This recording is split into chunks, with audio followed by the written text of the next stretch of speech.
Bismillahirrahmanirrahim, dear students. Assalamu alaikum and welcome back to my channel. I am your teacher Muhammad Arslan Sakti and I am back with another important mock examination related to the NTS NAT and the GAT examination. तो भैया आज एक detailed mock exam cover करेंगे। जो gate के students हैं उन्होंने इसमें से सिर्फ क्वांटिटेटिव का पोर्शन, इंग्लिश का पोर्शन और एनालिटिकल रीजनिंग का पोर्शन कवर करना है। बाकी वो स्टूडेंट जो कि नैट वन एम के लिए, ई के लिए या कंप्यूटर साइंसेज के लिए अप्लाई कर रहे हैं या बाकी एनटीएस नैट्स के लिए अप्लाई कर रहे हैं, तो वो अपने स्पेसिफिक पोर्शन जो है वो सारे का सारा पेपर जो है वो अपने स्पेसिफिक पोर्शन का इसमें से कवर करेंगे। आज का मॉक स्टार्ट करने से पहले मैं आपको बताता चलूँ कि अगर आप हमारे एनटीएस के प्रिपरेटरी सेशंस को ज्वाइन करना चाहते हैं, चाहे आप नैट की प्रिपरेशन करना चाहते हैं चाहे गैट की प्रिपरेशन करना चाहते हैं, तो लाइव क्लासेस के साथ साथ आपके पास पोर्टल एक्सेस भी होता है। टन्स ऑफ प्रैक्टिस मटेरियल है, each and every subject is being covered and बड़ा डिटेल्ड सेशन है और हर सेशन के लिए नए क्वेश्चन ऐड किए जाते हैं। रिसेंट एग्जाम्स का डेटा भी, पास पेपर्स का डेटा भी अवेलेबल होता है। लाइव क्लासेस होती हैं जूम के ऊपर और उसके अलावा गूगल बेस्ड एलएमएस पोर्टल भी आपके पास अवेलेबल होता है। तो अगर आप अपनी नैट की या गैट की या अपने इंटरेस्ट एग्जामिनेशन की थॉरो प्रैक्टिस करना चाहते हैं तो नंबर्स आपकी स्क्रीन पे आ रहे होंगे, आप हमारे प्रिपरेटरी सेशन में एनरोलमेंट कर सकते हैं। अब हम आज का मॉक एग्जाम जो है वो स्टार्ट करते हैं और सबसे पहले यहाँ पर है जी क्वांटिटेटिव का सेक्शन है इंशाल्लाह। क्वेश्चन नंबर वन है। क्वेश्चन नंबर वन में एग्जामिनर कह रहा है the sum of the interior angles of a regular polygon measures 1440 degrees, how many side does the polygon have. एक पॉलीगॉन के जो इंटीरियर एंगल्स हैं उसका सम गिवन है आपको, और सम कितना गिवन है आपको, 1440 डिग्रीज गिवन है। हमसे ये पूछा जा रहा है कि इस पॉलीगॉन की कितनी साइड्स हैं, how many sides does the polygon have. इस पॉलीगॉन की साइड जो है वो कितनी है। तो पॉलीगॉन किसी भी ऐसे फिगर को कहते हैं, किसी भी ऐसी शेप को कहते हैं कि जिसके अंदर जो चार या चार से ज्यादा साइड्स होती हैं। और फॉर्मूला क्या है, सम ऑफ एंगल्स पॉलीगॉन के निकालने का फॉर्मूला क्या है। तो sum of angles, sum of all interior angles जो है ना, सम ऑफ इंटीरियर एंगल जो है वो क्या बन जाता है, उसका फॉर्मूला क्या होता है। तो सम ऑफ इंटीरियर एंगल का फॉर्मूला मैंने आपको जहाँ पे सारे फॉर्मूला रिवाइज करवाए हुए वहां पे करवाया हुआ है कि किसी भी शेप के टोटल इंटीरियर एंगल्स का सम जो होता है वो इक्वल होता है किसके, n-2 के मल्टीप्लाई बाय 180 डिग्री। n क्या है, वो शेप की टोटल नंबर ऑफ साइड्स हैं, ठीक है। और फॉर्मूला में -2 और 7 180 डिग्री है। अब हमने ये n फाइंड आउट करना है कि जो n नंबर ऑफ साइड्स बनती हैं टोटल ये कितनी बनती हैं। तो सम ऑफ इंटीरियर एंगल्स यहाँ पर हमारे पास गिवन है और वो कितना गिवन है, 1440 n-2 इनटू 180 डिग्रीज कर लेंगे। देखते हैं कि कितनी साइडेड फिगर ये बनती है। जीरो को जीरो के साथ कैंसिल हो गया, ठीक है। 18 वन जा 18 होता है, ठीक है। और 18 एट जा 144 होता है। आप चाहें तो 2 से कैंसिल करते जाएं तो तब भी आप एट द एंड जो है ना वो 8 तक पहुंच जाएंगे। सो n की वैल्यू क्या है, n-2 आ गया। n की वैल्यू क्या आ जाएगी, -2 को राइट साइड पे ले जाएंगे, 8 में ऐड हो जाएगा, n की वैल्यू जो है वो 10 आ जाएगी। सो 10 साइड्स बनती हैं किसकी, इस शेप की, जिसके टोटल एंगल्स का सम जो है वो 1440 डिग्री है। और 10 साइडेड फिगर को डेकागॉन कहते हैं। इसको क्या कहते हैं, इसको डेकागॉन कहते हैं,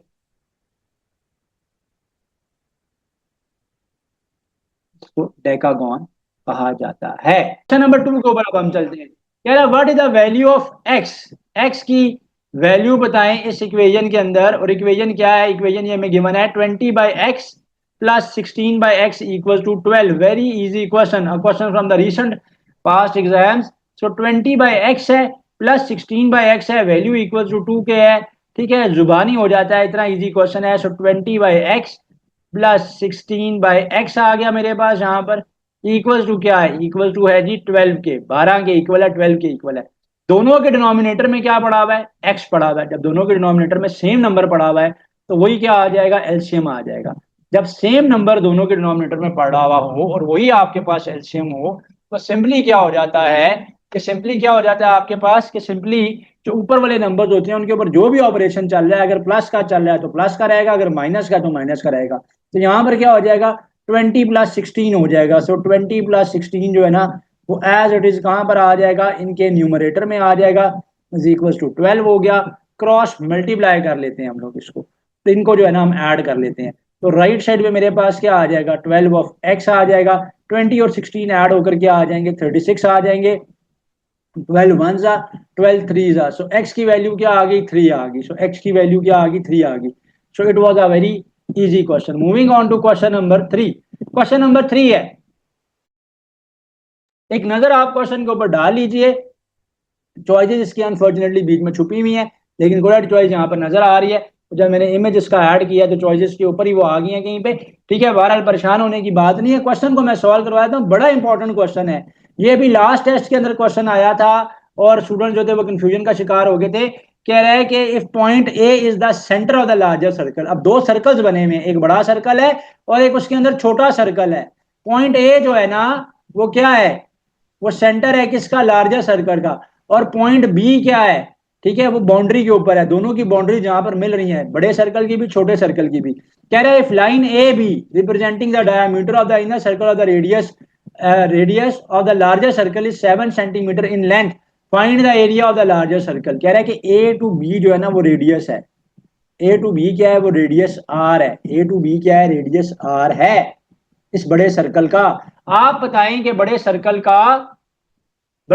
का एरिया क्या होगा। अच्छा देखिए, मैंने ना आपको ये हिंट यहाँ पर मेंशन कर दिया है, पेपर में ये हिंट मेंशन नहीं होता, लेकिन मैंने आपको पहले भी बताया हुआ है, जहां पर भी मैंने आपको सर्कल के क्वेश्चंस करवाए हैं, मैंने आपको बताया हुआ है कि अगर आपका रेडियस या डायामीटर 7 या 7 का मल्टीपल बन रहा हो तो आप पाए को 3.14 लेने के बजाय पाए की एक वैल्यू 22/7 ही है ना, जहां से वो 3.14 निकला वो ले लिया करें। कैंसिलेशन करने में, सोल्यूशन करने में आसानी होती है, क्योंकि पेपर में हमारे पास कैलकुलेटर अलाउ नहीं होता, और बहुत से स्टूडेंट को क्वांटिटेटिव के पोर्शन के अंदर यही मसला होता है कि कैलकुलेटर अलाउ नहीं था, वरना वो क्वेश्चन को फॉर्मूला उनको आ रहे होते हैं, मेथड्स आ रहे होते हैं। तो बहरहाल सिर्फ कंफ्यूजन का बाइस बनाने की कोशिश की हुई है। एक बड़े सर्कल के अंदर एक छोटा सर्कल है, ये लेंथ ए बी बनती है, ए बी जो है वो बड़े सर्कल का क्या बनता है, अगर आप गौर से देखें तो बड़े सर्कल का रेडियस बनता है, और इसकी वैल्यू गिवन है ए बी की वैल्यू यहाँ पर गिवन है 7 सेंटीमीटर इन लेंथ जो है वो गिवन है।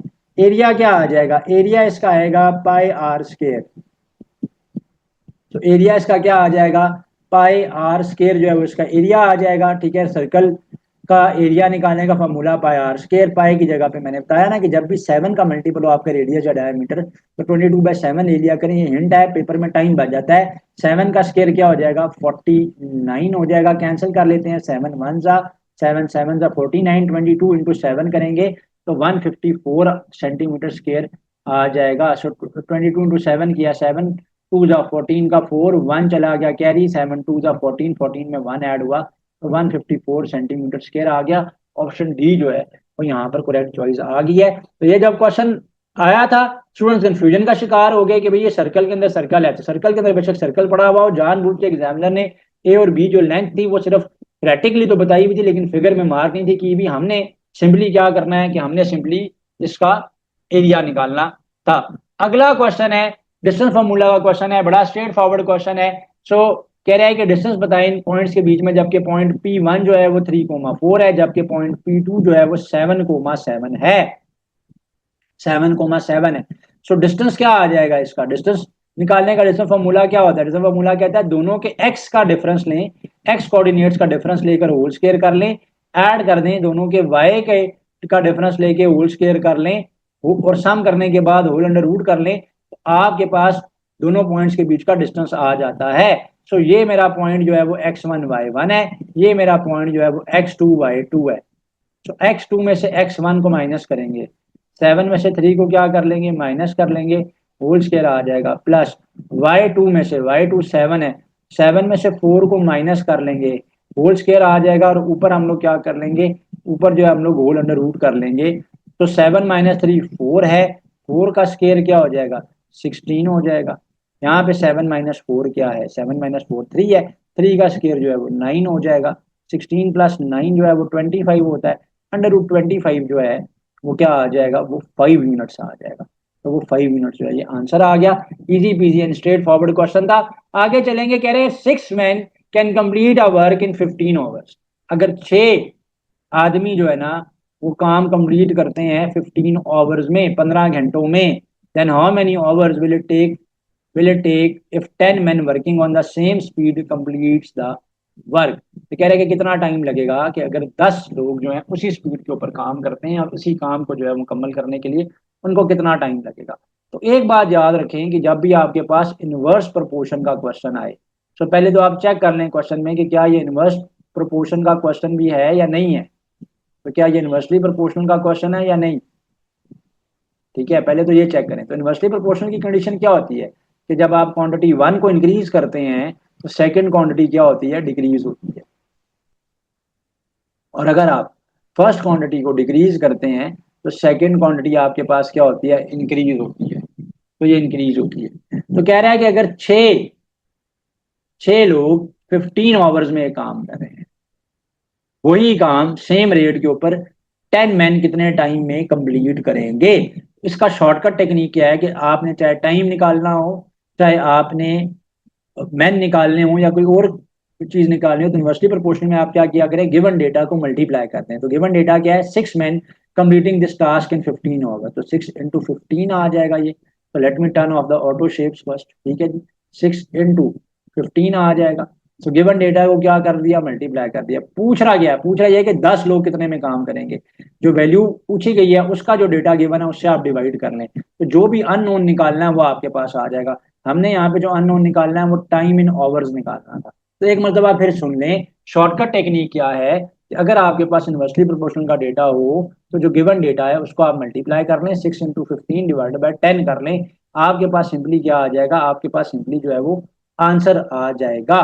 ठीक है, चाहे मैन निकालने हैं, टाइम निकालना है या जो भी चीज निकालनी है। सो इस तरह के तमाम क्वेश्चंस का यही टेक्निक है, गिवन डेटा मल्टीप्लाई, जो वैल्यू पूछी गई है उसके हवाले से जो डेटा गिवन है उससे डिवाइड कर लेंगे। 5 के टेबल से कैंसिल कर लेते हैं, 5 3 जा 15, 5 2 जा क्या आ जाएगा, 5 2 जा 10 आ जाएगा। टू और ये अगेन कैंसिल हो जाएगा, 3 3 जा क्या हो जाएगा, 9 हो जाएगा। सो 9 आवर्स टाइम जो है वो लगेगा 10 लोगों को काम करने में अगर 6 लोग वही काम जो है वो 15 आवर्स में करते हैं। नेक्स्ट क्वेश्चन आ गया, कह रहा है firm has a fixed cost of Pak rupees 7,000 and a variable cost of Pak rupees 600 per unit. थोड़ा सा ट्रिकी क्वेश्चन बनाया हुआ है स्टेटमेंट वाइज, वरना बड़ा इजी क्वेश्चन है, बड़ा स्ट्रेट फॉरवर्ड क्वेश्चन है। एग्जामिनर कह रहा है कि एक कंपनी है, एक फर्म है जिसकी फिक्स्ड कॉस्ट जो है वो 7,000 रुपए है और वेरिएबल कॉस्ट हर यूनिट के ऊपर जो उसकी आती है, एक यूनिट बनाने में जो उसकी कॉस्ट आती है वो 600 रुपीज आती है। What is the total production cost for 30 units. Total production cost 30 units की कितनी होगी, ये पूछ रहा है कि total cost of production for 30 unit जो है वो कितनी होगी। तो 30 यूनिट्स की टोटल प्रोडक्शन कॉस्ट जो है वो कितनी होगी। टोटल कॉस्ट हमेशा याद रखिएगा, किसी भी एक बिजनेस के अंदर एक फिक्स्ड कॉस्ट होती है। फॉर एग्जाम्पल आप ये कहते हैं कि मैं एक एक शॉप स्टार्ट करता हूं और उस शॉप को मैं स्टार्ट करता हूं, और उस शॉप का जो रेंट है, उसके जो बिल्स आते हैं या जो आपके एम्प्लॉयज की सैलरी है वो आपकी फिक्स्ड कॉस्ट है। वेरिएबल कॉस्ट वो होती है कि जो आपके डिपेंड करती है कि कितनी चीजें आपने बेची हैं या कितनी चीजें आपने खरीदी हैं, उनके ऊपर डिपेंड करती है। तो याद रखिएगा टोटल कॉस्ट जो होती है हमेशा, ठीक है, सो टोटल कॉस्ट जो होगी इस केस में हमेशा वो इक्वल होती है किसके, वो फिक्स्ड कॉस्ट के इक्वल होती है। फिक्स कॉस्ट के इक्वल होती है प्लस आपने क्या करना होता है कि जो टोटल वेरिएबल कॉस्ट आ रही होती है, टोटल वेरिएबल कॉस्ट आ रही होती है उसको आपने देखना है। सो टोटल वेरिएबल कॉस्ट के इक्वल होगी, टोटल वेरिएबल कॉस्ट के इक्वल होगी। टोटल वेरिएबल कॉस्ट कितनी आएगी, वो एक कॉस्ट की, एक यूनिट की जो वेरिएबल कॉस्ट है मल्टीप्लाई बाय टोटल यूनिट्स कितने हैं उसके इक्वल आ जाती है। तो फिक्स कॉस्ट तो यहाँ पर कितनी है, 7,000 रुपीज जो है ना वो उसकी फिक्स कॉस्ट है। ऐड कर लेंगे उसमें कितने यूनिट्स प्रोड्यूस कर रहा है, 30 यूनिट्स प्रोड्यूस कर रहा है, और एक यूनिट को प्रोड्यूस करने की जो वेरिएबल कॉस्ट है पर यूनिट वो कितनी है, वो 600 है, वो 600 है। तो 7,000 अपनी जगह के ऊपर आ गया। 3 into 6, 3 into 6 क्या कर लेंगे, 3 6 18 आ जाएगा और साथ में 3 जीरोस आ गए। तो 18,000 में हम 7,000 को ऐड कर लेंगे तो टोटल जो कॉस्ट आएगी वो 25,000 रुपीज जो है ना वो इसकी टोटल कॉस्ट आ जाएगी। तो फिर देख लें टोटल कॉस्ट कैसे निकाली जाती है, वो फिक्स कॉस्ट में टोटल वेरिएबल कॉस्ट को ऐड करते हैं। तो टोटल वेरिएबल कॉस्ट कैसे निकाली जाती है कि टोटल वेरिएबल कॉस्ट जो है वो टोटल वेरिएबल कॉस्ट ये इक्वल होती है, ये किसके इक्वल होती है, टोटल वेरिएबल कॉस्ट किस चीज के इक्वल होती है, ये इक्वल होती है नंबर ऑफ यूनिट्स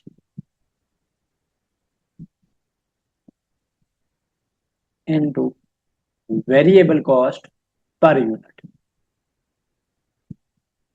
कितने यूनिट्स बना रहे हैं और एक यूनिट की वेरिएबल कॉस्ट जो है वो कितनी है, तो टोटल वेरिएबल कॉस्ट इस तरह से आती है। तो क्वेश्चन ये आसान था, सिर्फ स्टूडेंट जो है वो कंफ्यूजन का शिकार हो गए थे। देखिए फिक्स कॉस्ट क्या है, जो किसी भी एक बिजनेस को रन करने के लिए एक फिक्स खर्चे हैं। जैसे फॉर एग्जांपल अगर एक शॉप है, उसका रेंट है 1 लाख रुपीज पर मंथ का, सैलरीज उसकी जाती है 2 लाख रुपीज की, बिल उसका आता है 30,000 का, तो ये सारी उसकी फिक्स कॉस्ट है। वेरिएबल कॉस्ट तो डिपेंड करती है कि इस महीने कितना बिजनेस किया उसके ऊपर। ठीक है जी। सो आगे चलते हैं क्वेश्चन नंबर 7 के ऊपर। परसेंटेज का क्वेश्चन है, बड़ा इजी क्वेश्चन है। कह रहे हैं if a person possesses wealth subject to zakat totalling Pak rupees 8 lakh, 800,000 rupees हैं एक बंदे के पास, और उसके उसके पास what is the zakat due at the standard rate of 2.5%। तो पूछा यह जा रहा है कि 2.5% के हिसाब से उसके ऊपर कितनी ज़कात ड्यू है। सो 8 लाख का बेसिकली हमने क्या निकालना है, 8 लाख का हम लोगों ने निकालना है 2.5%। सो किसी भी नंबर की स्पेसिफिक परसेंटेज निकालने के लिए क्या करते हैं, नंबर को उठाते हैं, उस परसेंटेज से आप क्या करते हैं, सिंपली मल्टीप्लाई कर दें। तो इसको 2.5% से मैं क्या कर दूंगा, मल्टीप्लाई कर दूंगा। मेरे पास जो जक़ात ड्यू है वो मेरे पास आ जाएगी, क्योंकि 8 लाख के ऊपर 2.5% के साथ जक़ात। अच्छा एक दफा जब ये पेपर में क्वेश्चन आया है, किसी एक एनटीएस टेस्ट में जब ये क्वेश्चन आया है, तो वहां पर उसने जक़ात का रेट गिवन नहीं था दिया हुआ। तो याद रखिएगा कि ज़कात का कैश के ऊपर जो फिक्स रेट होता है वो 2.5% ऑफ द वैल्यू होता है, ऑफ द टोटल वैल्यू होता है। तो बहरहाल 8 लाख का हमने क्या निकालना है, 2.5% निकालना है। सबसे पहले तो मैं ना ये जो 0.5 है ना इसको ठीक कर लेता हूँ, या परसेंटेज का साइन खत्म कर लें, चॉइस आपकी अपनी है। परसेंटेज का साइन जब भी हम खत्म करते हैं 100 से हम क्या करते हैं, डिवाइड करते हैं। तो परसेंटेज का साइन खत्म करेंगे, नंबर में कन्वर्ट करेंगे, 100 से डिवाइड होगा। नेक्स्ट स्टेप में क्या रह गया मेरे पास, तो इस तरह से क्योंकि कैलकुलेटर अलाउ नहीं होता, तो एक एक स्टेप में आप सॉल्व कर लिया करें, आराम से सॉल्व किया करें। बड़ा एम्पल टाइम होता है, 2 घंटे बड़ा अच्छा टाइम है क्वेश्चन को कंप्लीट करने का, अगर आपको आते हो तो। बहरहाल ये क्या हुआ, 100% का साइन खत्म हुआ, 100 से डिवाइड हुआ, वो तो हो गया कैंसिल। अब पॉइंट खत्म करेंगे, जब पॉइंट खत्म करेंगे 1 लगाएंगे, पॉइंट के बाद एक जीरो है, तो पॉइंट के बाद एक डिजिट है तो एक जीरो आएगा, जीरो जीरो के साथ कैंसिल हो जाएगा। अब क्या करना है हमने, 25 को 8 के साथ मल्टीप्लाई कर लेते हैं।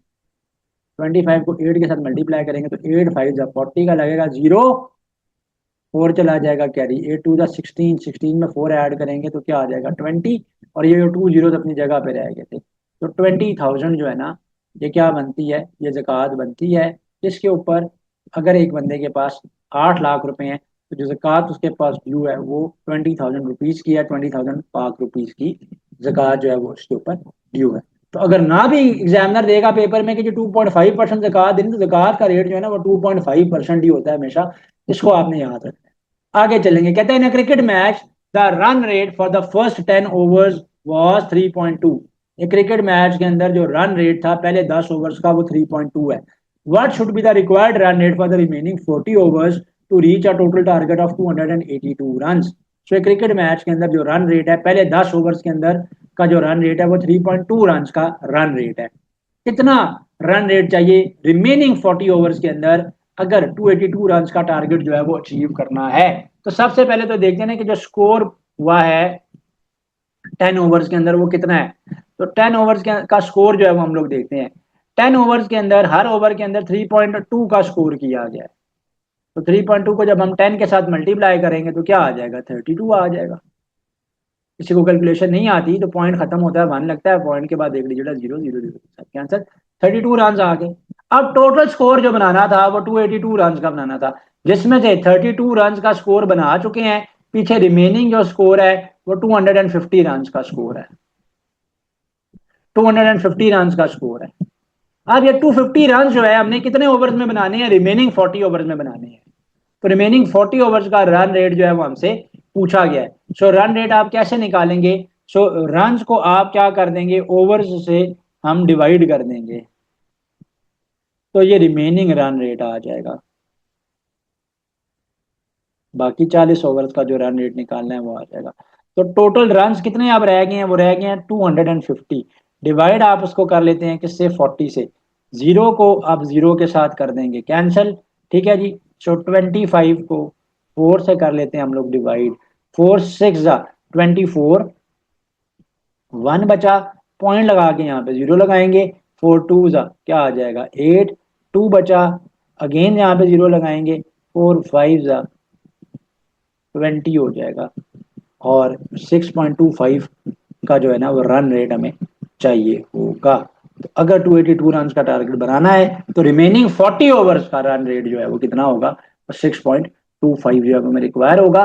इजी और स्ट्रेट फॉरवर्ड क्वेश्चन था। चलो स्टूडेंट्स को कंफ्यूजन इसमें ये हो जाती है जब भी ये सवाल इस तरह का पेपर में आता है, वो टोटल रन रेट निकालना शुरू हो जाता है, तो हमें रिमेनिंग रन रेट निकालने का कहा गया। नेक्स्ट क्वेश्चन पे चलते हैं, क्वेश्चन नंबर 9 है। क्वेश्चन में कह रहा है if the radius of a circle is increase by 20%, एक सर्कल का रेडियस जो है वो बढ़ाया गया है कितना 20%, तो एरिया कितना इंक्रीज होगा। एक हमारे पास क्या है, एक हमारे पास सर्कल है, सर्कल का रेडियस जो है वो 20% बढ़ा दिया गया है, तो सर्कल के रेडियस में कितना इंक्रीज आया है, 20% का इंक्रीज आया है। एरिया जो इसका इंक्रीज होगा वो कितना होगा, एरिया जो इसका इंक्रीज होगा कितना, एरिया जो है ना वो इसका इंक्रीज होगा, ये पूछा जा रहा है। ठीक है, सो सपोज कर लेते हैं हम लोग कि पहले इसका जो रेडियस था लेट से वो 10 सेंटीमीटर था या 10 यूनिट्स था, अब 20% इंक्रीज हो गया, तो 10 का 20% क्या होता है 2, तो नया रेडियस कितना आ गया, नया रेडियस आ गया हमारे पास 12। इस तरह से इंट्यूटिवली आप वैल्यू ले लें, आप वैल्यू को सपोज कर लें। तो पहले जब मैं एरिया निकालूंगा तो एरिया क्या होता है, एरिया होता है पाई आर स्क्वायर। सो पाई की जगह पे पाई रहने देते हैं, आर की जगह पे 10, 10 का स्क्वायर क्या हो जाएगा 100, तो पहले एरिया कितना आ रहा है 100 पाई आ रहा है। नेक्स्ट में क्या हुआ है, नेक्स्ट में अब एरिया जो है वो 12 हो गया है, सो पाई आर स्क्वायर, आर का स्क्वायर 12 का स्क्वायर कर लें, सो 12 का स्क्वायर क्या होता है 144 होता है, 144 पाई आ गया है।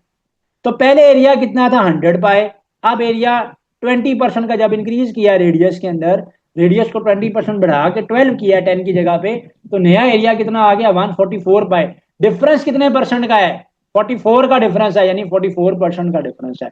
तो ये आपको फायदा होता है अगर आप वैल्यू सपोज कर लें 10 या 100 किसी भी ऐसे केस के अंदर कि जहां पे आपने परसेंटेज इंक्रीज या डिक्रीज निकालना है और परसेंटेज गिवन नहीं है। तो पहले मैंने रेडियस 10 ले लिया, सपोज किया खुद से 10, क्यों सपोज किया 10, क्योंकि 10 का 20% का इंक्रीज जो है ना वो 12 बन जाता है।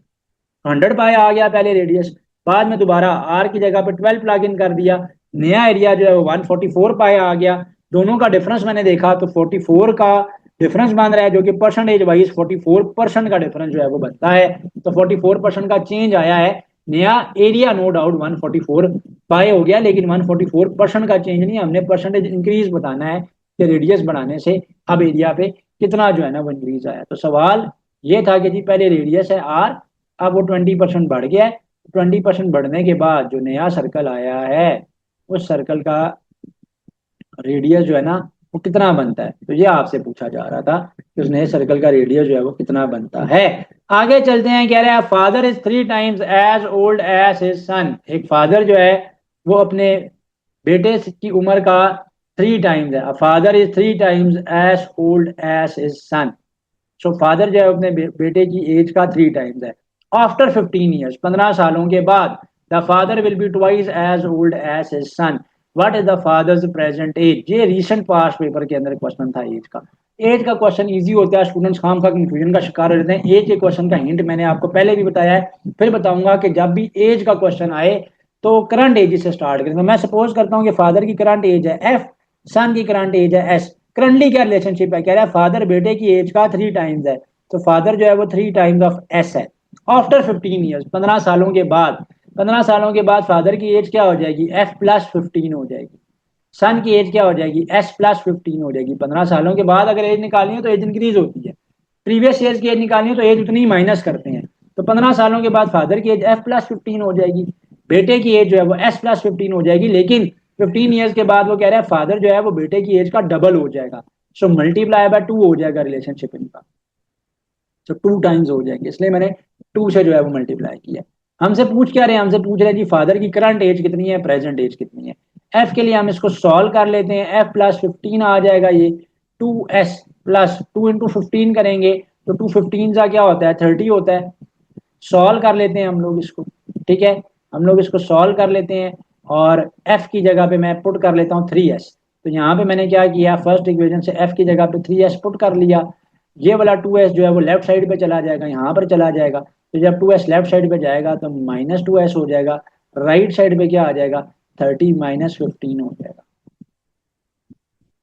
एस की वैल्यू क्या हो जाएगी, 15 हो जाएगी। तो सन की एज 15 आई है, फादर की करंट एज निकालनी है जो कि बेटे की एज का 3 टाइम्स है। तो 3 × 15 कर लेंगे सिंपली।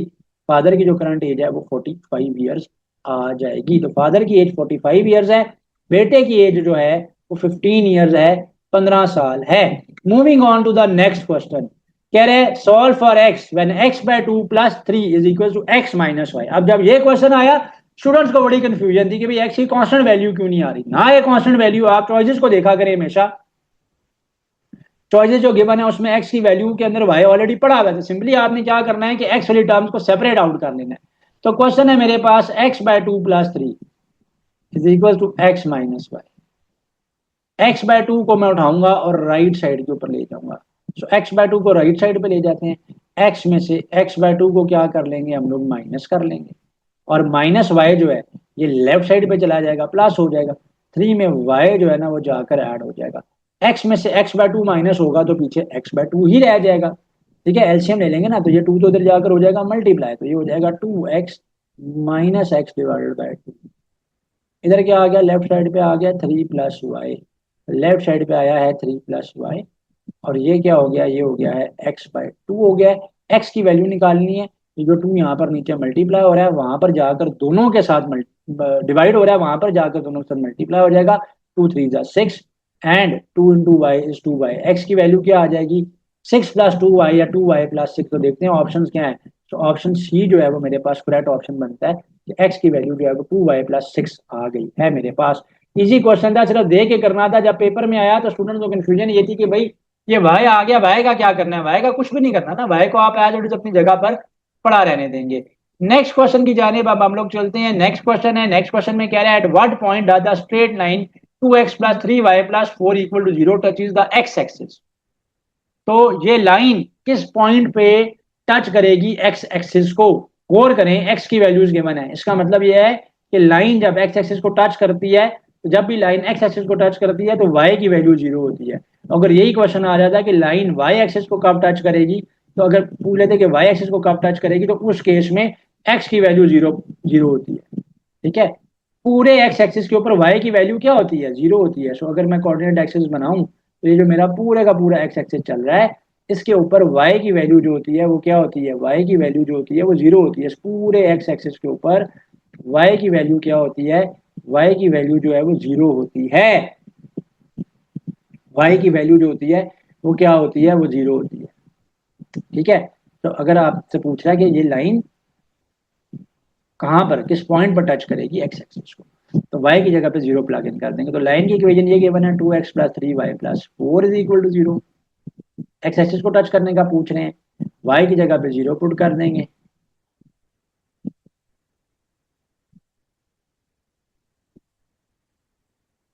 2x की वैल्यू क्या आ जाएगी, -4 आ जाएगी। x की वैल्यू, x की वैल्यू क्या आ जाएगी, x की वैल्यू क्या आ गई, -2 आ गई। सो ऑप्शन ए जो है वो करेक्ट चॉइस है। क्वेश्चन 13 पे चलते हैं। कह रहे हैं गिवन द फंक्शंस, दो फंक्शंस गिवन है, एक सप्लाई का फंक्शन गिवन है। बच्चे परेशान हो गए थे कि भाई ये सप्लाई और डिमांड आ गया तो किसी हाई लेवल का, हमने तो पढ़ाई थी, हम तो अपनी इंजीनियरिंग के बैकग्राउंड से हैं, हम प्री मेडिकल के बैकग्राउंड से हैं, हम किसी और बैकग्राउंड से हैं। तो क्वांटिटेटिव मैथ हमारी आगे वीक है, तो इसमें करना ही कुछ नहीं था। खुद से इक्वेशंस बनी हुई है, समझे, ये एक्स और वाई की इक्वेशंस है जिनमें एक्स की जगह पे क्यू और वाई की जगह पे पी गिवन था। सिर्फ एग्जामिनर ने आपको कंफ्यूज किया हुआ था। गिवन द फंक्शन, एक फंक्शन है जो कि सप्लाई का फंक्शन है, जो कि क्या है, Q is equal to -50 + 6p। And demand का फंक्शन है Q is equal to 230 - 8p। What is the equilibrium price. Equilibrium price examiner आपसे पूछ रहा है कि इक्विलिब्रियम प्राइस क्या होगी। याद रखिएगा, इक्विलिब्रियम तब आता है, केमिस्ट्री में हमने पढ़ा ना, इक्विलिब्रियम कब आता है, जब rate of forward reaction rate of reverse reaction same रहता है। सिमिलरली सप्लाई और डिमांड में इक्विलिब्रियम कब आता है, कि जब सप्लाई जो होती है वो डिमांड के इक्वल हो जाती है।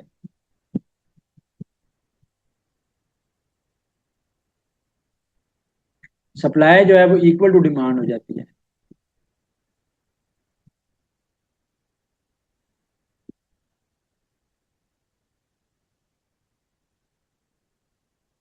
ठीक है, दोनों को क्या कर देंगे, इक्वेट कर देंगे। और इक्वेट करके हम लोगों ने क्या निकालना है, इक्वेट कर दिया अब हम लोगों ने, और निकालना क्या है, हमने इक्विलिब्रियम प्राइस निकालनी है। तो इक्विलिब्रियम के ऊपर क्या हो जाता है, सप्लाई और डिमांड एक दूसरे के इक्वल हो जाते हैं। सप्लाई डिमांड इक्वल हो गया, अब हमने प्राइस निकालनी है। और इसको मैं इधर ले जाऊंगा, 8p इधर चला जाएगा, ये आ जाएगा 14p।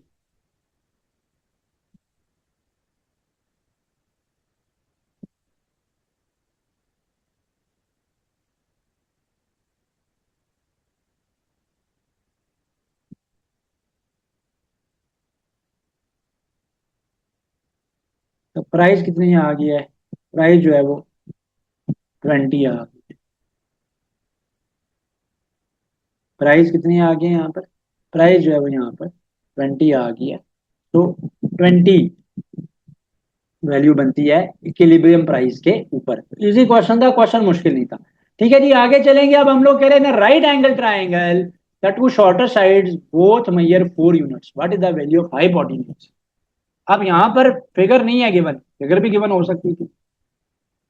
ठीक है, सो कह रहा है क्या है, कह रहा है कि एक राइट एंगल ट्राइंगल है जिसमें दो जो उसकी छोटी साइड्स हैं वो दोनों इक्वल हैं 4 यूनिट्स के। तो एक ट्राइंगल है जो कि राइट एंगल ट्राइंगल है, तो एक ट्राइंगल हम ड्रॉ कर लेते हैं। ठीक है, उसमें दोनों छोटी साइड्स, छोटी साइड ये और ये बनती हैं, दोनों 4 है। एक ट्राइंगल जिसमें दो साइड्स इक्वल हो वह आइसोसेलेस ट्राइंगल कहलाता है, ये भी याद रखिएगा। तो ये 90 डिग्री का एंगल है, 90 डिग्री के एंगल के सामने वाली जो साइड होती है वो हाइपोटेन्यूज होती है। हमसे ये कह रहा है कि हाइपोटेन्यूज की लेंथ कितनी होगी, हाइपोटेन्यूज की लेंथ बताएं। तो हाइपोटेन्यूज जो है वो हमने फाइंड आउट करनी है। अब हाइपोटेन्यूज याद रखिएगा, पिथागोरस थ्योरम क्या कहता है, पिथागोरस थ्योरम यहाँ पर हम लगाएंगे। और पिथागोरस थ्योरम हमें क्या कहता है, पिथागोरस थ्योरम हमें ये कहता है कि हाइपोटेन्यूज का स्क्वायर जो है, तो पिथागोरस थ्योरम लगा के अब हम इसको सॉल्व कर लेते हैं। पिथागोरस थ्योरम क्या कहता है, वो कहता है हाइपोटेन्यूज का स्क्वायर जो है वो हमारे पास बेस के स्क्वायर प्लस परपेंडिकुलर के स्क्वायर के इक्वल होगा। तो यहाँ पर हाइपोटेन्यूज का स्क्वायर एच का स्क्वायर रहेगा, बेस का स्क्वायर 4 4 का स्क्वायर हो जाएगा, परपेंडिकुलर का स्क्वायर 4 4 का स्क्वायर हो जाएगा, 4 का स्क्वायर 16, 4 का स्क्वायर 16, 32 आ जाएगा हमारे पास। सो हाइपोटेन्यूज का स्क्वायर क्या आ गया, 32। दोनों तरफ हम लोग क्या कर लेते हैं, अंडर रूट ले लेंगे। जब हम दोनों तरफ अंडर रूट लेंगे तो देखते हैं कि आंसर क्या आ रहा है। सो आंसर जो है ना वो यहाँ पर क्या आ रहा है मेरे पास, अंडर रूट 32 की फॉर्म में आ रहा है। अच्छा, एक बात मैं आपको बताता चलूँ कि यहाँ पे तो मैंने अंडर रूट 32 की चॉइस दी है, ये पास पेपर्स का क्वेश्चन है। तो एग्जामिनर्स आजकल क्या करते हैं कि चीज़ों को कंफ्यूज कर देते हैं। हो सकता है कि अंडर रूट 32 को वो यूं लिख देता, 16 × 2 करें हम लोग तो 32 बनता है। तो जब 16 तो अंडर रूट से बाहर आ जाएगा तो ये 4 √2 भी तो लिखा जा सकता है। सम टाइम चॉइसेस आपके पास यूं भी हो सकती है, इस फॉर्म में भी हो सकती है। तो देख के करना है। तो क्वेश्चन सिंपल ही आते हैं, लेकिन क्या होता है कि सोल्यूशन करने में प्रॉब्लम होता है। सबसे बड़ा हर्डल बार बार मैं बता रहा हूँ वो होता है कि कैलकुलेटर की अनअवेलेबिलिटी होती है, कैलकुलेटर अलाउड नहीं होता। तो इस चीज़ का आपने क्या करना है, इस चीज़ का आपने ख्याल रखना है कि जब आप प्रैक्टिस करें क्वेश्चंस की, इन मॉक्स की, इन प्रैक्टिस पेपर्स की, जब आप क्वेश्चंस की आप जो है प्रैक्टिस करें तो खुद से कैलकुलेशन निकालें, ताकि आपका जो है वो कैलकुलेशन करने की जो स्पीड है वो आपकी इंक्रीज हो। कह रहा है the sum of three consecutive numbers is 72, what is the largest of these three numbers. कह रहा है तीन कंसेक्टिव नंबर्स का सम 72 है, इनमें से सबसे बड़ा नंबर क्या होगा, लार्जेस्ट ऑफ दीज नंबर्स क्या होगा, इनमें से सबसे बड़ा नंबर जो है वो क्या होगा। इनको में से सबसे बड़ा नंबर जो है वो एग्जामिनर हमसे पूछ रहा है कि क्या होगा। तो कंसेक्टिव नंबर्स वो होते हैं जो एक दूसरे के बाद आते हैं। सो एक के बाद जो नेक्स्ट नंबर आता है उसमें वन की एडिशन होती है।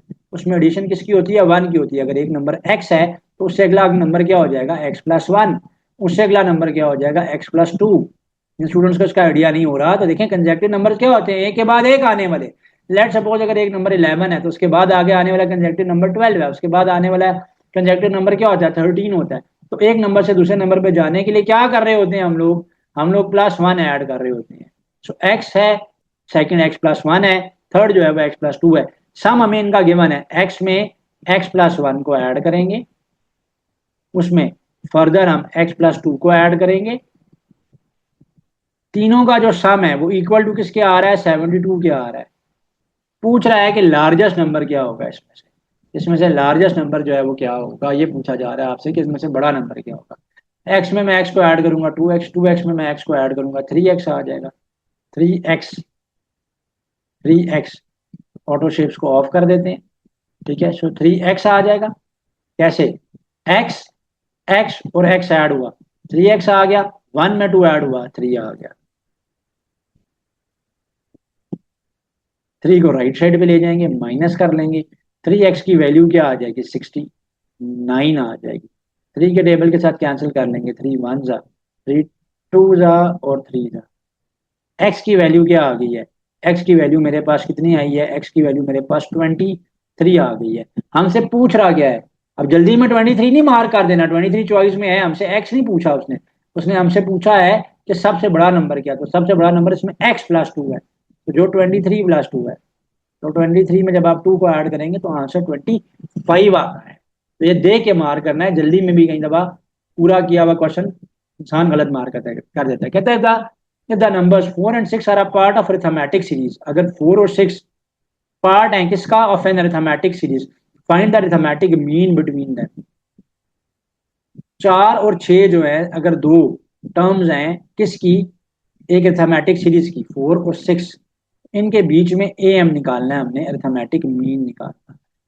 तो अरिथमेटिक सीरीज के अंदर अगर दो नंबर आते हो, एक नंबर क्या है 4 है, अगला नंबर क्या है 6 है, हमसे पूछा क्या जा रहा है, हमसे पूछा यह जा रहा है कि इसमें से अरिथमेटिक मीन निकाल दें। इसमें से अरिथमेटिक मीन निकाल दें कि अरिथमेटिक मीन जो है वो फाइंड आउट करें। तो अरिथमेटिक मीन कैसे आता है, अरिथमेटिक मीन दोनों को ऐड कर लेंगे, दोनों नंबर्स को हम ऐड कर लेंगे, डिवाइडेड बाय 2 कर लेंगे। सिंपली अरिथमेटिक सीरीज के बीच का जो अरिथमेटिक मीन आता है दो कंसेक्टिव नंबर्स का, दोनों नंबर्स का फॉर्मूला क्या होता है, उसका फॉर्मूला होता है first number of the series और अगला नंबर ऑफ द सीरीज, जिसके जिन दोनों के बीच में अरिथमेटिक मीन निकाला जा रहा है, डिवाइडेड बाय 2 कर लेते हैं। 10/2 आ जाएगा। 10/2 क्या आ जाएगा, 5 आ जाएगा। इजी क्वेश्चन था, सिर्फ स्टेटमेंट ने स्टूडेंट को कंफ्यूज किया। तो अरिथमेटिक मीन 4 और 6 के बीच में जो अरिथमेटिक मीन आएगा वो 5 आएगा, वो 5 आएगा। क्वेश्चन 17 पे चलते हैं। कह रहे set A is equal to 1 2 3 and set B is equal to 3 4 5, what is the intersection A intersection B निकालना है। इससे आसान क्वेश्चन एग्जामिनर क्या देता, लास्ट संडे के टेस्ट में था ये। 1 2 3 3 4 5, ए इंटरसेक्शन बी क्या आएगा, ए इंटरसेक्शन बी क्या आएगा, ए इंटरसेक्शन बी जो दोनों में कॉमन होता है वो लिखा जाता है, तो दोनों में कॉमन क्या है 3 है। बहुत ही सिंपल था, जुबानी सॉल्व होने वाला क्वेश्चन आ गया। बीच में ऐसा क्वेश्चन जानबूझ के दिया जाता है ताकि आपको टाइम का बूस्ट मिल जाए। अब यहां पर कहा जा रहा है कि if matrix M is a 2/2 matrix and a matrix n is a 2 × 3 matrix, 2/3 matrix, what is the order of the resultant matrix mn, mn का ऑर्डर क्या होगा। सो मैट्रिक्स की मल्टीप्लीकेशन का रूल है कि पहले के नंबर ऑफ कॉलम्स, ठीक है ना, पहले के number of columns, columns of first जो है वो इक्वल होना चाहिए रोज ऑफ सेकंड के, रोज ऑफ सेकंड के इक्वल होना चाहिए,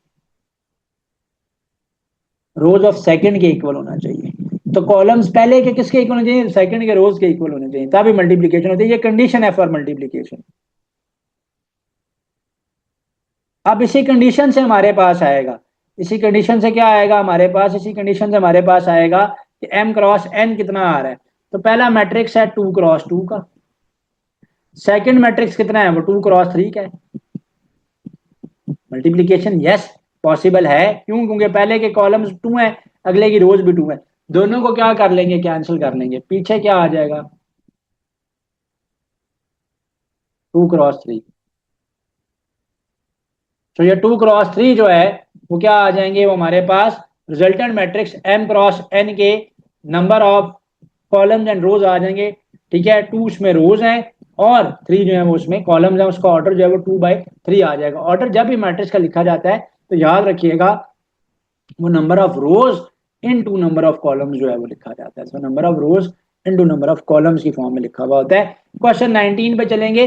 अ bag contain 3 red balls and 7 blue balls, if one ball is drawn at random, what is the probability that it is red? So total balls कितनी मान जाएंगी, probability of red निकालनी है ना, तो probability of red कैसे आएगी, probability of red आती है नंबर ऑफ बॉल्स जो कि रेड हैं डिवाइडेड बाय टोटल जो नंबर ऑफ बॉल्स बनती हैं एक सैंपल स्पेस में वो है। सो प्रोबेबिलिटी ऑफ रेड हमने निकालनी है, तो टोटल बॉल्स सैंपल स्पेस में 3 + 7 10 आ जाएंगी, और नंबर ऑफ रेड बॉल्स यहाँ पर 3 है तो 3/10 आएगी। 7/10 नहीं करनी, और इसमें एक ऑप्शन था 3/7 का, वो भी नहीं करनी, ठीक है ना। तो 3/7 भी नहीं करना, 3/10 भी नहीं करना, 7/10 भी नहीं करना, 3/10 बनता है। 3/10 जो है ना वो चॉइस बनता है, तो गलत चॉइस नहीं मार्क करनी है, इसके अंदर आसान था। Khalid ranks 7th from top, Khalid का जो रैंक है वो 7वां बनता है फ्रॉम द टॉप। तो अगर हम टॉप से देखें तो खालिद की पोजीशन बनती है ऊपर वाली तरफ से 7th। अब अगर हम नीचे से काउंटिंग करें तो खालिद की पोजीशन बनती है 28th। तो अगर हम नीचे से ऊपर की तरफ आए तो खालिद की पोजीशन बनती है वो 28th बनती है। तो Khalid rank 7th from the top, 28th from the bottom. How many students are there in class, कितने स्टूडेंट्स होंगे एक क्लास में। How many students are there in class, तो कितने स्टूडेंट जो हैं वो क्लास के अंदर होंगे, ये हमने बताने हैं। तो नीचे से उसका नंबर क्या बनता है, नीचे से उसका नंबर 28th बनता है, ऊपर से उसका नंबर क्या बनता है, 7th बनता है। इसका सबसे आसान फॉर्मूला मैं आपको बताता हूँ, क्योंकि काउंटिंग करेंगे तो एक तो टाइम लगेगा पेपर में, सेकेंडली क्या होगा, अगर वो नीचे कहता है कि उसकी नीचे से पोजीशन 101 बनती है तो फिर क्या करते हैं। तो इसका सबसे आसान क्या है कि पोजीशन निकालनी अगर हुआ आपके पास इस तरीके से, और टॉप और बॉटम पोजीशन गिवन हो, और ये क्वेश्चन क्वांटिटेटिव के पोर्शन में आए या रीजनिंग के पोर्शन में भी कहीं पे आ सकता है, तो रैंक फ्रॉम टॉप, ठीक है, रैंक फ्रॉम टॉप को ऐड कर देते हैं किसमें, रैंक फ्रॉम बॉटम में। किसमें, रैंक फ्रॉम बॉटम में।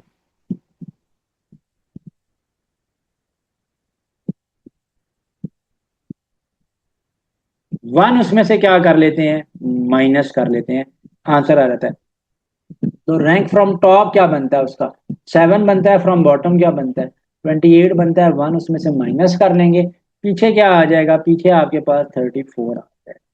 34 इसका रैंक आ जाता है। तो ये था जी हमारा इस एग्जाम का, इस मॉक एग्जाम का क्वांटिटेटिव का पोर्शन। इसका सेक्शन आ गया, अब हमारे पास सिनोनिम्स हैं।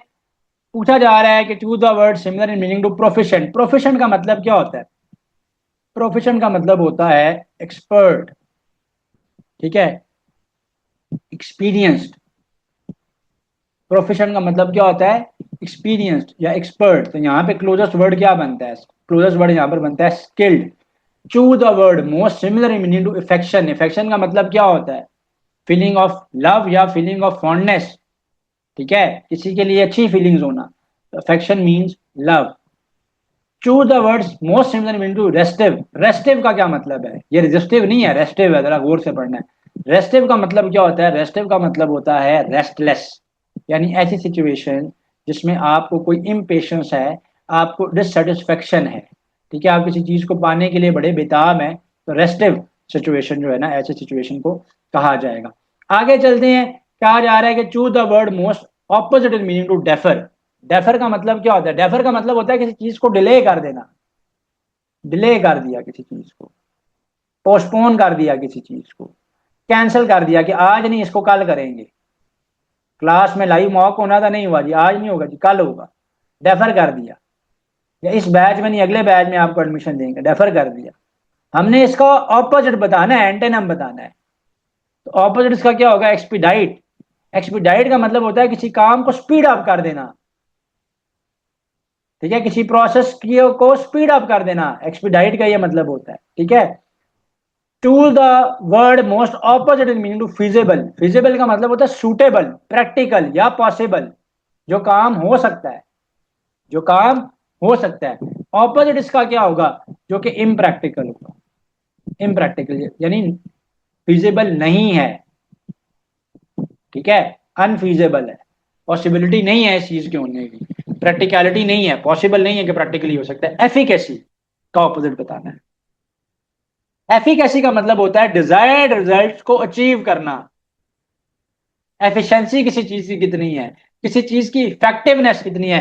जब हम मेडिसिन की एफिकेसी की बात करते हैं तो उसका मतलब हम ये कह रहे होते हैं कि कोई मेडिसिन कितनी ज्यादा इफेक्टिव है, उसका असर कितना है। तो एफिकेसी का मतलब होता है किसी भी चीज की इफेक्टिवनेस, ये मीनिंग है इसका। हमने इसका ऑपोजिट बताना है।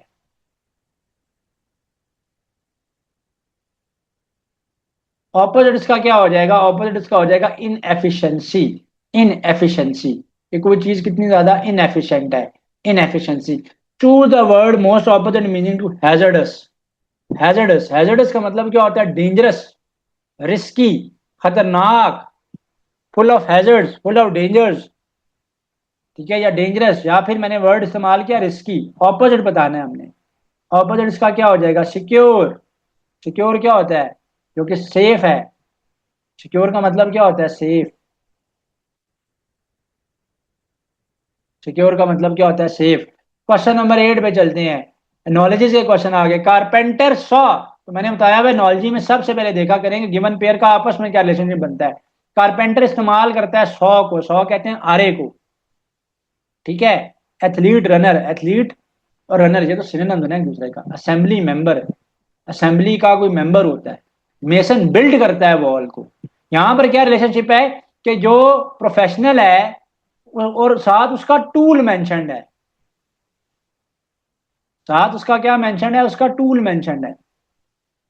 मेसन मजदूर को कहते हैं, वॉल दीवार को कहते हैं। मेसन दीवार बनाता है लेकिन दीवार उसका टूल नहीं है, वो तो वो चीज है जिसके ऊपर वो काम कर रहा है।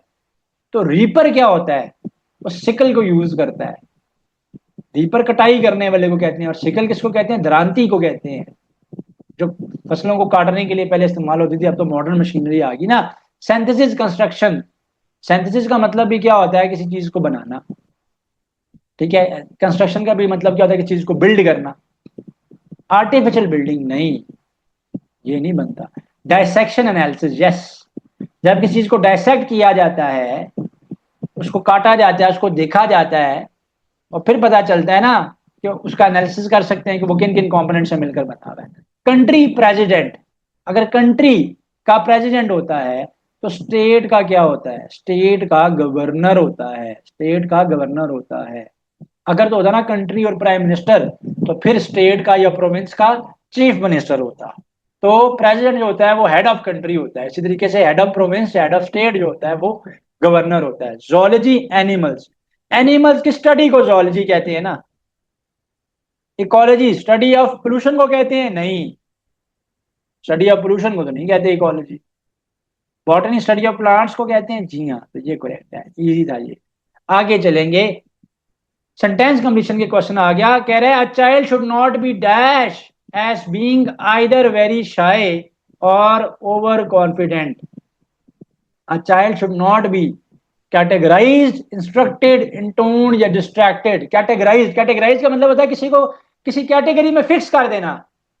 जिसना अक्सर घरों में क्या होता है, एक बच्चा थोड़ा सा पढ़ाई में वीक होता है, कहते हैं तो निकम्मा है, गलत बात है। जब आप उस पर छाप लगा देते हैं, आप उस पर कैटेगराइज कर देते हैं, तो वो बच्चा कभी भी जो है आपको रिजल्ट्स नहीं दे सकता। लाजमी नहीं है कि एक स्टूडेंट अगर पढ़ाई में अच्छा नहीं है तो वो बाकी चीजों में अच्छा नहीं होगा। वो को करिकुलर एक्टिविटीज में अच्छा हो सकता है, वो सिचुएशन हैंडलिंग में अच्छा हो सकता है। तो a child should not be categorise, कहते हैं कि किसी भी बच्चे को कैटेगराइज में नहीं डालना चाहिए कि ये भी ये तो बड़ा शर्मीला है या ये तो ओवर कॉन्फिडेंट है। Neelam in the famous novel by Ashraf Khayal was a dash, he hated the rest of mankind. नीलाम या नीलम जो भी ये नेम है, ठीक है, जो कि कैरेक्टर लग रहा है मुझे स्टेटमेंट से, अशरफ ख्याल की किसी फेमस नॉवल में, वो क्या था? वो एक डैश था, क्योंकि वो हेट करता था। वो रेस्ट ऑफ मैन काइंड के लिए उसके दिल में क्या था? हेटरेट थी, नफरत थी, ठीक है।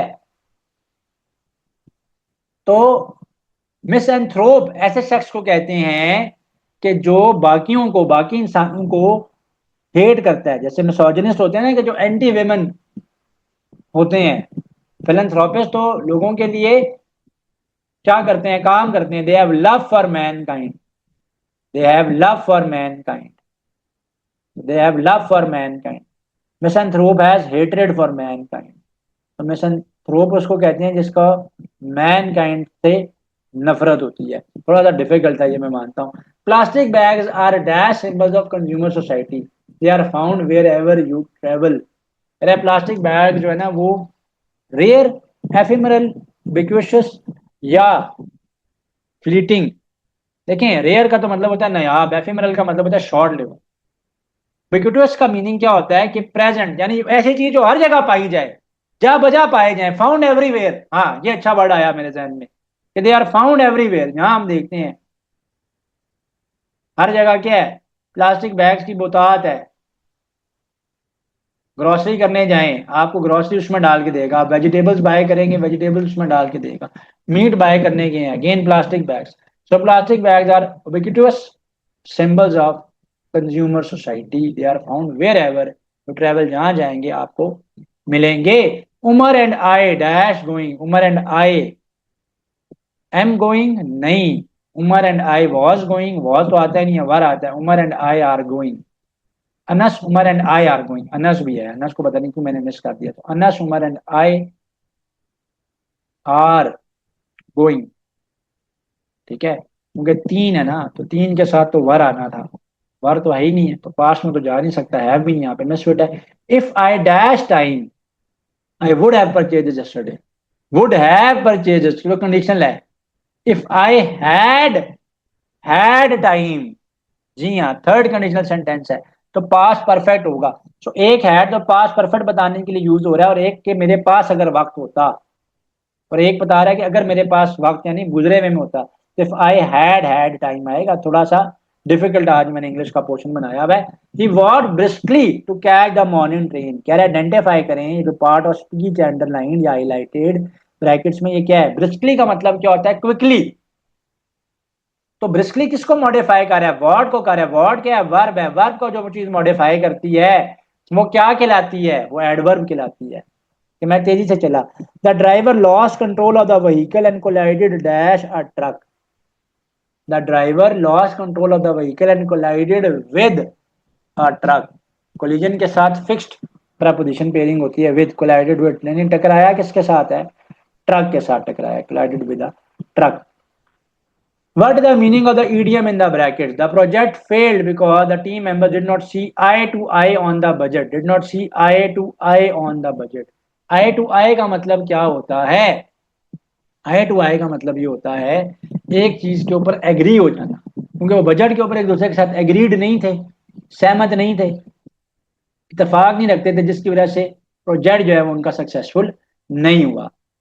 Passenger, the man eater goes out about his work in dreadful silence. He glides under cover of a patch of bamboos up to a woodcutter felling a tree, or up to the peasant in his rice field. Silent as death, he bounds upon his prey. He carries away the prey to his lair, where he makes a dreadful meal.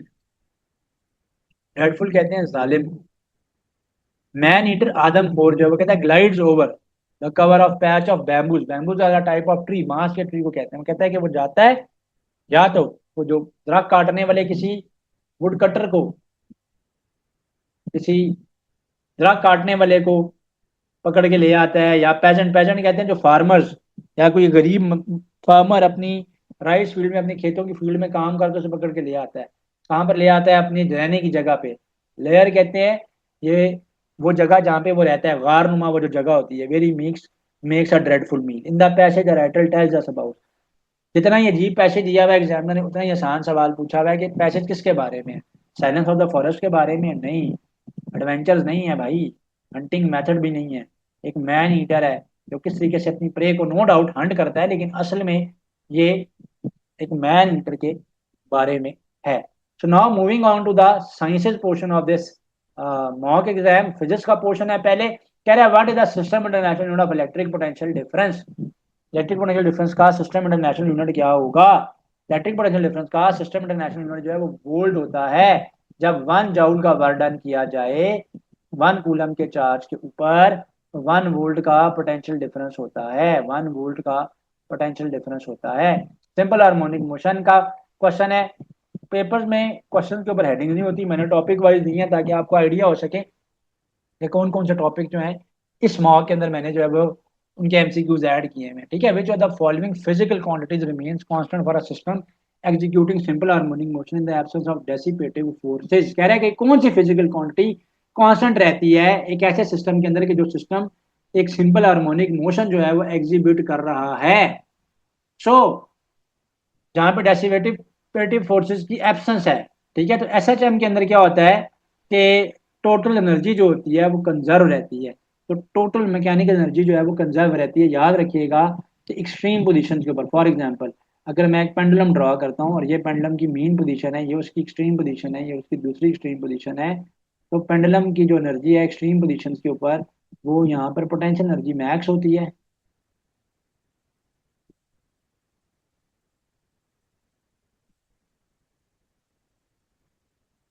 Kinetic energy zero होती है, यहाँ पर kinetic energy max होती है,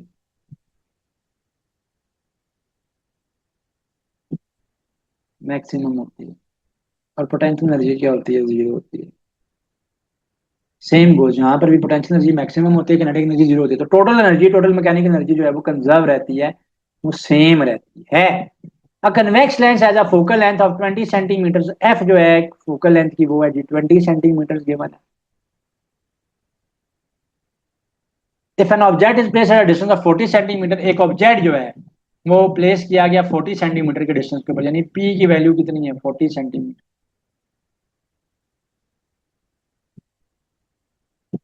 इन front of the lens, at what distance from the lens will the image be form, कितने distance के ऊपर image जो है वो बनेगा, कितने डिस्टेंस के ऊपर इमेज जो है वो बनेगा। तो लेंस फॉर्मूला को हम लोग यहाँ पर यूज कर लेते हैं जी। लेंस फॉर्मूला क्या कहता है, लेंस फॉर्मूला कहता है जी 1/f is equal to 1/p plus 1/q के इक्वल होता है।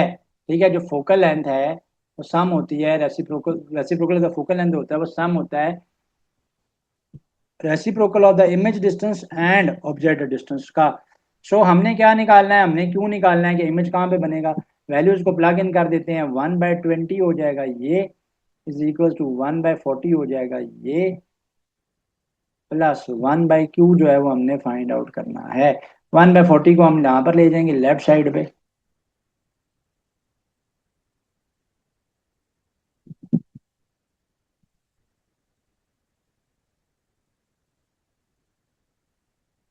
एलसीएम ले लेंगे।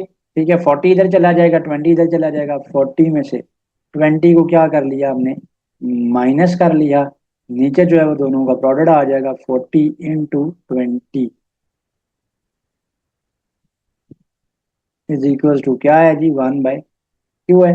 40 में से 20 गया तो क्या बचेगा, 20 बचेगा, नीचे भी पड़ा हुआ 40 × 20।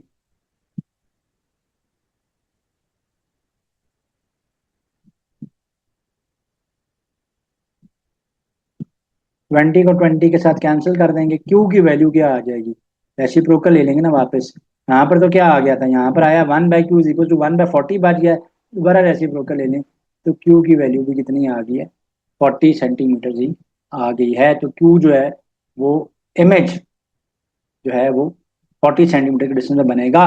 विच device function primarily to convert mechanical energy into electrical energy, mechanical energy को इलेक्ट्रिकल एनर्जी में लेकर जो जाती है डिवाइस, उसको क्या कहते हैं, उसको हम लोग जनरेटर कहते हैं। What is the approximate value of escape velocity from the surface of the earth, तो escape velocity for the planet earth कितनी है, that is 11.2 kilometre per second. Escape velocity का फॉर्मूला क्या होता है, √2 g r होता है, √2 g r होता है। तो रेडियस ऑफ अर्थ 6400 किलोमीटर है, जी की वैल्यू 9.8 प्लग इन करेंगे, 11.2 किलोमीटर पर सेकंड आ जाएगा। Which statement best describe the nature of an image found by standard plane mirror, जो स्टैंडर्ड प्लेन मिरर से इमेज बनेगा उसकी नेचर क्या होगी, स्टैंडर्ड प्लेन मिरर से जो इमेज बनता है, प्लेन इमेज याद रखिएगा, लेटरली इन्वर्टेड और विर्चुअली इरेक्ट इमेजेस बनाते हैं सेम साइज के। ठीक है, सेम साइज के, तो विर्चुअल एंड इरेक्ट इमेज जो है वो बनेगा। सिंपल पेंडुलम की पेरियोडिसिटी का क्वेश्चन आया हुआ है, ये लास्ट टेस्ट के अंदर था। टाइम पड़ा हुआ, simple pendulum depends upon its length and gravitational acceleration if the mass of the pendulum is doubled.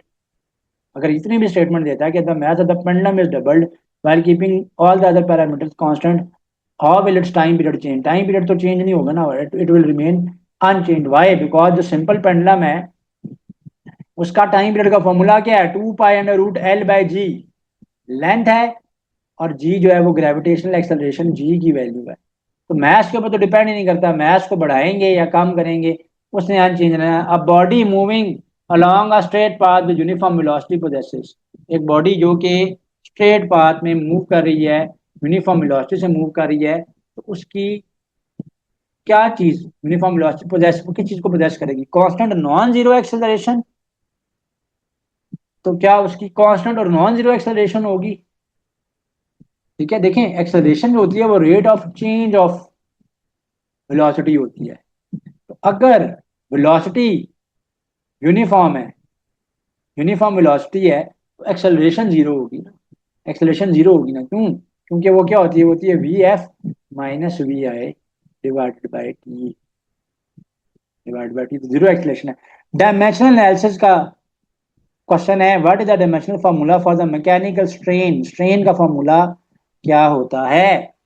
तो स्ट्रेन क्या होती है? रेशो होती है change in length by original length. तो स्ट्रेन या वॉल्यूमेट्रिक स्ट्रेन क्या होती है? Change in volume divided by original volume. तो change in length divided by original length.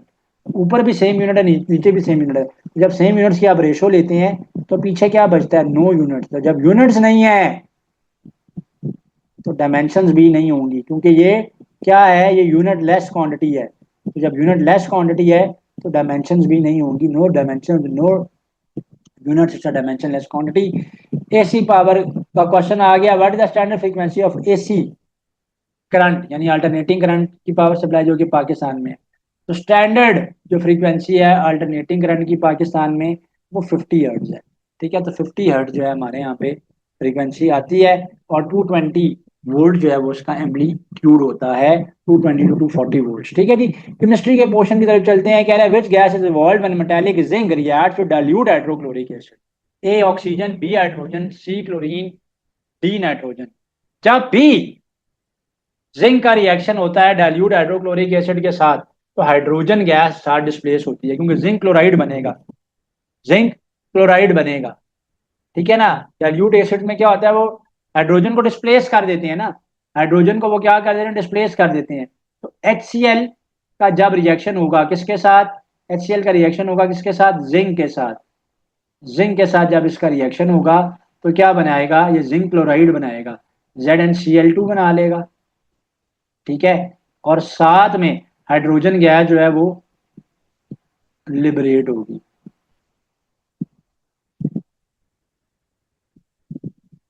ठीक है, हाइड्रोजन गैस जो है वो लिबरेट होगी।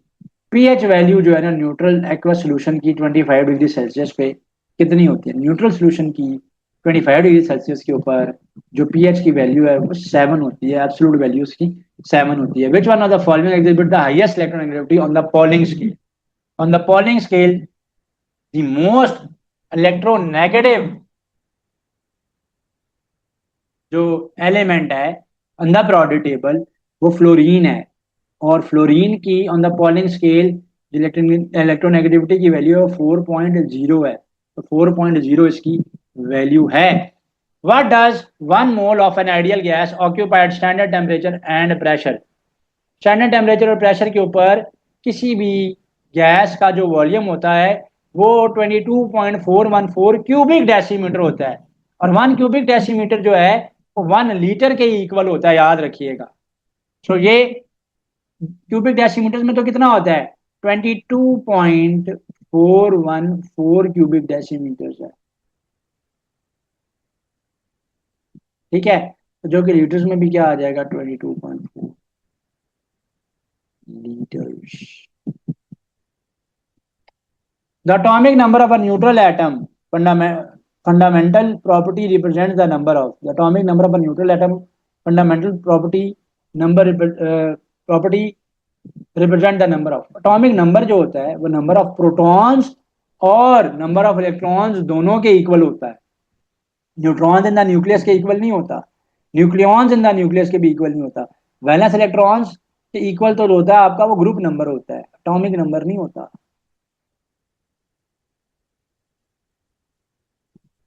वो ग्रुप नंबर होता है।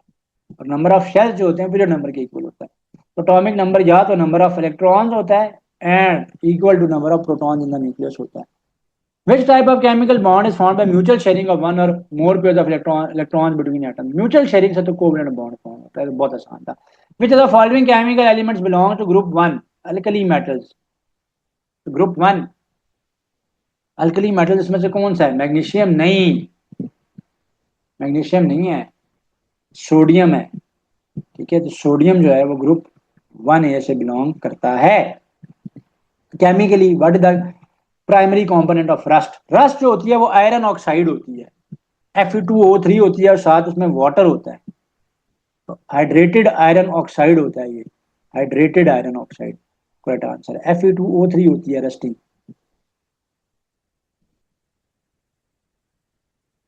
ये रस्टिंग है।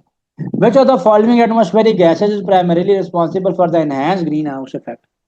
कौन सी गैस रिस्पॉन्सिबल है for the enhanced green house effect? Enhance green house effect के लिए कौन सी गैस जो है वो रिस्पॉन्सिबल है? तो green house effect primarily cause होता है ड्यू टू द जो प्रेजेंस ऑफ कार्बन डाइऑक्साइड, और ये ग्रीन हाउस इफेक्ट जो है वो ग्लोबल वार्मिंग का बायस जो है वो बनता है, तो CO2 जो है वो है इसका आंसर है। फंडामेंटल एलिमेंट से रिलेटेड एक क्वेश्चन आगे, मैं फिर बता रहा हूँ कि मैंने आपको for the explanation, for the sake of explanation के भी इस मॉक में किन किन टॉपिक्स को छेड़ा गया था, कहाँ कहाँ से MCQ ऐड किया था, मैंने हेडिंग डाली हुई है, पेपर में नहीं होती है। Which element is the lightest and has the lowest atomic mass in the universe?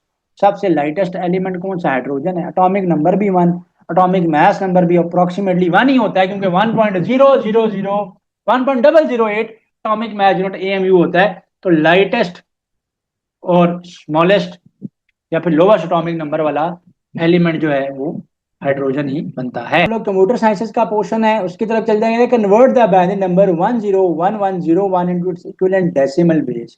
So binary number है उसको आपने अपनी इक्विवेलेंट डेसिमल नंबर के अंदर जो है वो कन्वर्ट करने का एग्जामिनर आपको कह रहा है। सो इसकी बाइनरी बेस जो है वो क्या होगी? बाइनरी की बेस जो है वो 2 होती है। इक्विवेलेंट डेसिमल बेस में हमने लेके जाना है, यानी बेस 10 में लेके जाना है।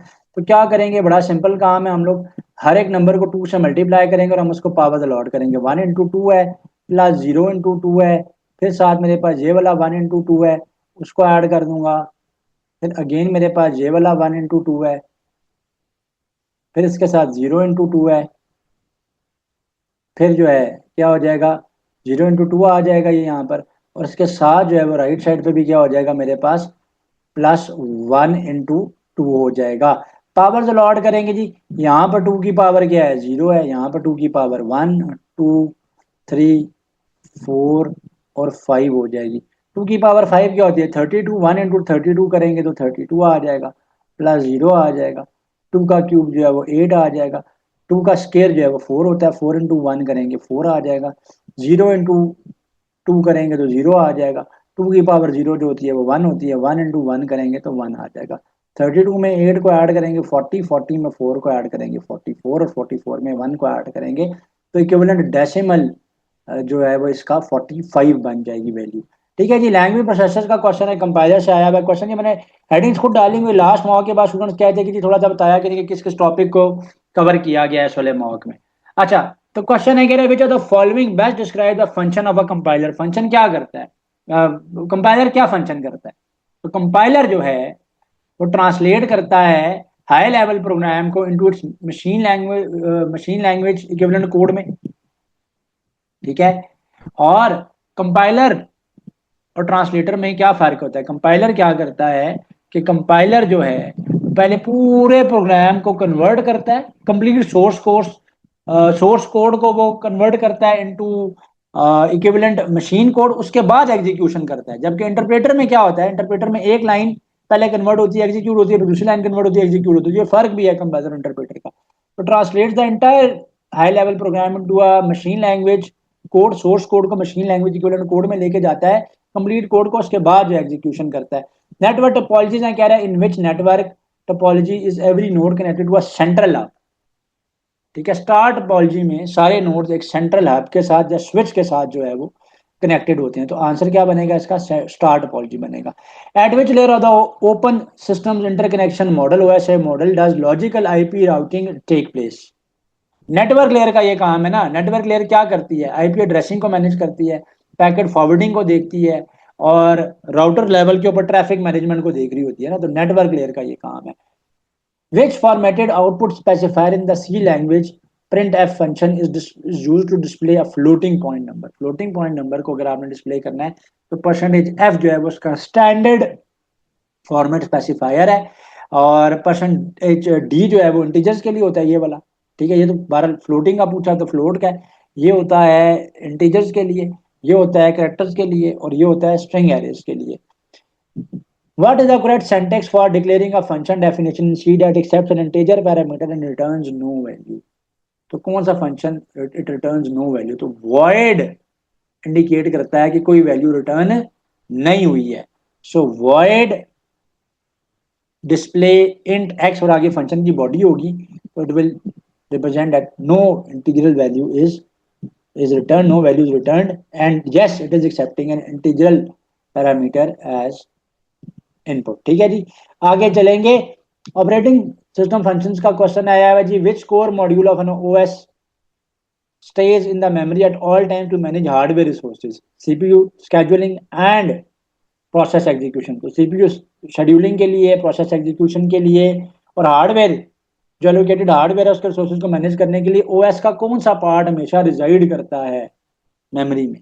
उसको कर्नल कहते हैं। कर्नल जो है वो एसेंशियल कोर कंपोनेंट होता है किसी भी ऑपरेटिंग सिस्टम का, जो कि हार्डवेयर को मैनेज कर रहा होता है।